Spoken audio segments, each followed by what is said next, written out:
मालकानगिरी जिला जयपुरिया गुड़िया गाँव में विषाक्त छतु और पनीर खाई 22 जन ग्रामवासी असुस्थ हो पड़ते। गत सोमवार दिन गाँ लोके एकत्रित हो बंधु मिलन करते। भोजी भात में समस्ते छतु और पनीर तरकारी खाई। भोजी भात सरवा पर किसी लोक बांति होता। गत 3 दिन धरी समस्त को झाड़ा बांति और पेट बथा रोग लगी रही बेले से अनेक लोक गुरुतर हो पड़ते। खबर पाइबा परे समस्त को गतकाली राति मालकानगिरी जिला सदर चिकित्सालय भर्ती कराଯାଇଛି। सेठारे समस्त चिकित्सा जारी रही बेले 5 जन सुस्थ हो घर को फेरी जमापड़ी। खाद्य विषाक्त खाइबा जोगु एपरी होइतिबा डाक्तरी सूत्ररू जमापड़ी।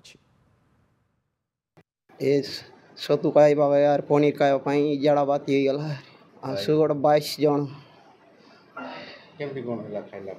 खाइला बेले भल खाऊँ आरी राम डोली तक आइला बेले बेसी अवस्था बाट घाटे डुल देलु आरी सेटा बुलर ताने दारी फुलाइला मेडिकल एटा तो बाती उसाल गलु आरी झाड़ा पुनी ओखरा बल गला छतु आ पनीर किणी रोषे करबार सब खाइले खाइला पोरे सबको तो झाड़ा बांति है ताकू बुलर रे धरिकी आनिक मेडिकल रे भर्ती कले।